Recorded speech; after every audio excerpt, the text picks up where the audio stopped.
Dok, aku mau tanya, sebenarnya gangguan bipolar dengan mood swing itu sama atau beda ya?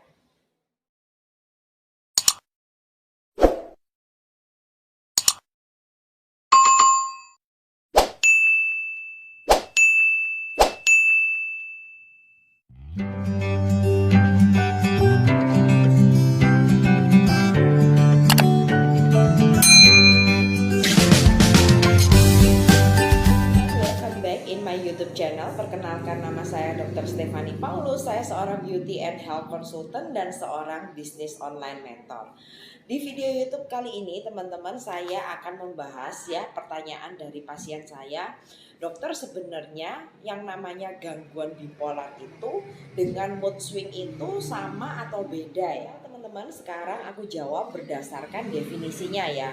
Nah, jadi mood swing ini adalah perubahan emosi yang dapat terjadi sesekali karena ada faktor pemicunya. Jadi hal ini sangat umum dan lumrah untuk kita alami. Yang penting tidak mengganggu aktivitas kita sehari-hari. Nah, apa sih bedanya dengan yang namanya gangguan bipolar ya? Jadi gangguan bipolar ini teman-teman termasuk gangguan mental ya.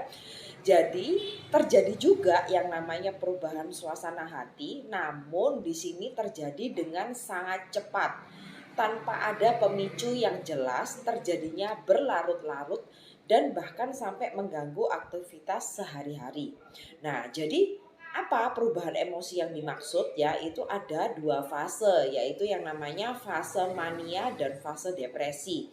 Jadi kalau fase mania itu kita tiba-tiba bahagia secara mendadak sekali tanpa ada sebab yang jelas, tetapi nggak lama beberapa menit kemudian kita menjadi depresi dan kita sangat sedih sekali tanpa penyebab yang jelas. Nah, kenapa ini bisa terjadi? Nah, ini yang harus kita cari tahu juga, teman-teman. Dan biasanya ciri-cirinya apa ya? Ciri-cirinya biasanya orang yang sedang mengalami gangguan bipolar ini itu intonasi berbicaranya itu kalau lagi fase mania cepet banget, teman-teman. Tapi kalau lagi depresi seperti orang kayak putus asa dan mau bunuh diri. Nah, jadi kelihatan banget lah bedanya. Well, teman-teman, apa sih sebenarnya penyebab dari mood swing itu ya? Yang pertama adalah perubahan kondisi hormonal kita. Nah, biasanya itu sering terjadi pada waktu kita remaja, waktu kita hamil, dan waktu kita mau mengalami yang namanya menopause. Yang kedua adalah ketidakseimbangan kimia di otak ya. Jadi ini berhubungan dengan yang namanya serotonin dan dopamin. Yang ketiga adalah menderita penyakit tertentu atau kerusakan di organ-organ tertentu ya. Jadi contohnya apabila kita mengalami penyakit metabolisme atau misalnya kita divonis mempunyai kanker misalnya. Nah, itu pasti akan mudah sekali mempengaruhi perubahan emosi kita ya. Yang keempat adalah memiliki gangguan mental. Nah, kalau gangguan mental ini teman-teman kita harus ditegakkan diagnosanya dengan cara kita ke psikiater ya. Jadi di sini ada macam-macam teman-teman ya, ada yang depresi, gangguan bipolar seperti yang tadi saya sebutkan di depan. Habis itu ada gangguan kepribadian, ada schizophrenia, ada ADHD, dan bisa juga karena kita kecanduan narkoba ya. Jadi bisa ke psikiater atau ke dokter spesialis untuk gangguan jiwa juga. Gimana ya sih dokter cara kita mengatasi ya? Cara mengatasinya itu mudah banget teman-teman, dengan cara menjalani gaya hidup yang sehat.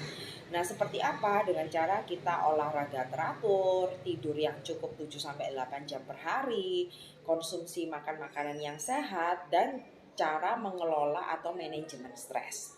Yang kedua adalah membuat mood diary. Nah, ini cara yang mudah untuk kita tracking, teman-teman. Kapan sebenarnya waktu kita itu menjadi sangat bahagia atau mendadak kita itu menjadi sangat sedih. Nah, dan cari juga alasannya kenapa. Jadi ditandain. Jadi kan lebih gampang ya.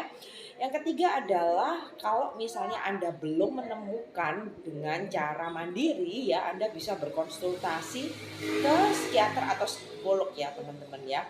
Nah, di sini mereka oleh tenaga profesional ini kita bisa dibantu untuk kira-kira aku kenapa, ini gitu ya. Dan kalau misalnya perlu ditangani, itu kita bisa terapi biasa atau harus dengan konsumsi obat. Nah, jadi semudah itu ya teman-teman. Nah, jadi semoga video edukasi ini membantu.